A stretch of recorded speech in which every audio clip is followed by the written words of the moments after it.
దుష్ట శిక్షణకు శిష్ట రక్షణకు అవతరించి లోక సంరక్షణార్థమై అనేక మంది రాక్షసులను సంహరించిన జగన్మాతను తెలిపే దివ్య స్తోత్రరాజమైన శ్రీ లలితాత్రిశతి నామార్థములు 37వ భాగము. హయమేధ సమర్చిత. హయమేధము అనగా అశ్వమేధము. పరమేశ్వరి లలితా మహాత్రిపుర సుందరి అశ్వమేధ యాగము మొదలైన యాగములచే సమర్చిత అనగా అర్చించబడునది. పూర్వకాలములో రాజులు చక్రవర్తులు పురుషత్వ ప్రాప్తికి రాజ్య విస్తరణ కాంక్షతో అశ్వమేధ యాగములను ఆచరించడం ద్వారా పరమేశ్వరిని అర్చించేవారు.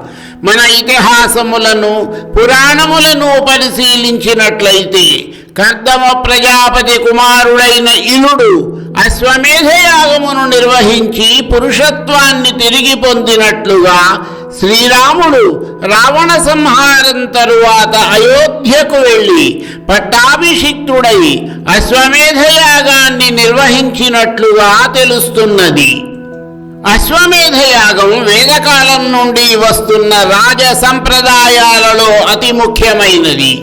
ఈ యాగము నిర్వహణ ఖర్చుతో కూడుకుని ఉన్నదైనందువలన కేవలము రాజకుటుంబీకులచే మాత్రమే నిర్వహించబడేది. ఈ యాగం గురించి యజుర్వేదంలో వివరించబడింది. ఈ యాగం యొక్క ముఖ్య ఉద్దేశ్యం రాజ్యంలో శాంతి స్థాపన మరియు రాబోయే కాలంలో తమ రాజ్యంపై దండయాత్ర చేయగల అవకాశమున్న రాజ్యాలను ముందే గుర్తించి వారిని ఓడించి అపార ప్రాణ నష్టాన్ని కలగకుండా నివారించడం. అటువంటి హయమేధయాగ నిర్వహణ ద్వారా అర్చించబడినది కనుక పరమేశ్వరి హయమేధ సమర్చిత అన్న నామముతో కీర్తించబడినది. హర్యక్ష వాహన. హర్యక్షము అనగా సింహము. సింహమును వాహనంగా కలిగిన జగన్మాతను శ్రీ లలితాత్రిశతి స్తోత్రము హర్యక్ష వాహన అనే నామముతో కీర్తించింది. వహించునది వాహనము. జగన్మాతను ఎల్లప్పుడూ వహించు భాగ్యమును కలిగి ఉన్నది హర్యక్షము. జగన్మాత సింహవాహిని అన్న విషయమును మనకు అనేక పురాణములు వివరిస్తున్నాయి. పరమేశ్వరి సింహవాహనముపై ఉండే మహిషాసురుని మరి అనేక మంది ఇతర రాక్షసులను మర్దించినట్లుగా మనకు దేవీ భాగవతము, దుర్గా సప్తశతి మొదలైన గ్రంథముల ద్వారా అవగతమవుతున్నది. నవదుర్గలలో కాత్యాయని, జగద్ధాత్రి మొదలైన స్వరూపములు హర్యక్ష వాహనమును కలిగి ఉన్నాయి. శ్రీ లలితాత్రిశతి స్తోత్రము అధికముగా పరమేశ్వరి యొక్క నిర్గుణ రూపమును వివరిస్తున్నది కనుక ఆ తల్లి మన మనసులో ఉన్న సింహాసనంపై అనగా హర్యక్ష వాహన పీఠికపై ఆసీనురాలై ఉన్నట్లుగా భావించుకుని ధ్యానిస్తే కలిగే ఫలితము అత్యధికముగా ఉంటుంది. అయితే నేరుగా నిర్గుణారాధనపై దృష్టి నిలబడము కొంచెము కష్టము కనుక కొంతకాలము సింహవాహనారూఢైన ఆ తల్లిని ప్రత్యక్షంగా సాధన చేస్తూ తరువాత నెమ్మదిగా ఆ రూపమును మనసులో ముద్రించుకుని స్మరించుకున్నట్లయితే హర్యక్షవాహన అయిన తల్లి యొక్క కరుణాకటాక్షములు పరిపూర్ణముగా మనకు లభిస్తాయి. హంసవాహన. జగన్మాత లలితా మహాత్రిపుర సుందరి తన అంశ స్వరూపములుగా త్రిమాతలైన లక్ష్మీ, సరస్వతి, పార్వతీదేవులను సృష్టించింది. వారిలో సకల విద్యాప్రదాయిని, జ్ఞానదాయిని అయిన సరస్వతీదేవి హంసను తన వాహనంగా చేసుకున్నది. త్రిమాతలలో ఏ రూపమైనా తన రూపమేనని తెలియపరచడానికి జగన్మాతను హంసవాహనాన్ని లలితాత్రిశతి స్తోత్రము కీర్తించింది. ఇంకొక ముఖ్యమైన విషయం ఏమిటంటే పరమేశ్వరి జీవులందరిలోనూ కూడా ఊపిరి రూపముగా నిరంతరము క్రిందకు పైకి హంస రూపముగా విహరిస్తూనే ఉంటుంది. భారతీయ ఆధ్యాత్మిక చింతనలో హంస జ్ఞానమునకు ప్రతీక. హంస గాయత్రి మంత్రము వేదములలో అత్యంత ప్రాముఖ్యమైనది.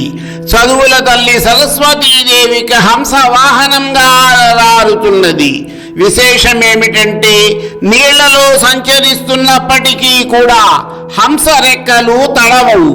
అదే విధముగా సంసార సాగరంలో సంచరిస్తున్నప్పటికీ కూడా ప్రాపంచిక విషయముల లంపటములలో మనిషి తగులుకోకుండా జీవించాలని హంస సంకేతిస్తుంది. హంస అనే పదములో హం అనేది ఉచ్ఛ్వాసకు, స అనేది నిశ్వాసకు ప్రతీక. అందుకే జీవునిలో ఎప్పుడు ఊపిరి ఆగిపోతుందో అప్పుడు హంస ఎగిరిపోయింది అంటారు. హం సో అన్న అక్షరములను తిరగవేస్తే సోహం అవుతుంది. సోహం అనేది అహం బ్రహ్మాస్మి అనగా నేనే భగవంతుడను అన్న మానసిక స్థితిని సంకేతిస్తుంది. ఈ విధముగా జీవులలో సంచరించే జీవాత్మయే పరమాత్మ అని, భగవంతుడు వేరెక్కడో లేడని, మన మనసులోనే కొలువై ఉన్నాడని అద్వైత సారమును వివరించే హంస సాక్షాత్ పరమాత్మ స్వరూపమే. అందుకే శ్రీ సదాశివ బ్రహ్మేంద్ర స్వామి వారు మానస సంచరరే బ్రహ్మణి మానస సంచరరే అంటూ హంసవాహన అయిన తల్లిని కీర్తించారు. హతదానవా దానవులను అనగా అసురులను లేదా రాక్షసులను సంహరించింది. జగన్మాత లలితా మహాత్రిపుర సుందరి దేవకార్య సముద్యత. దేవీ భాగవతములో జగదీశ్వరి ఈ విధముగా ప్రకటించింది. యదా యదా హి సాధూనాం దుఃఖం భవతి దానవా తదా తే శాంతి రక్షార్థం దేహం సంధారయామ్యహం.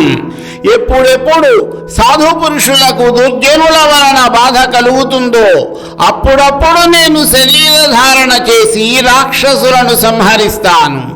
ఈ ప్రతిజ్ఞ మేరకు ఆ తల్లి భండాసురుడు, మహిషాసురుడు, శుంభ నిశుంభులు, చండముండులు మొదలైన అనేక మంది రాక్షసులను హతమార్చి హతదానవ అని శ్రీ లలితా త్రిశతీ స్తోత్రముచే కీర్తించబడినది. మరికొన్ని నామార్థముల వివరణ తరువాతి భాగములో.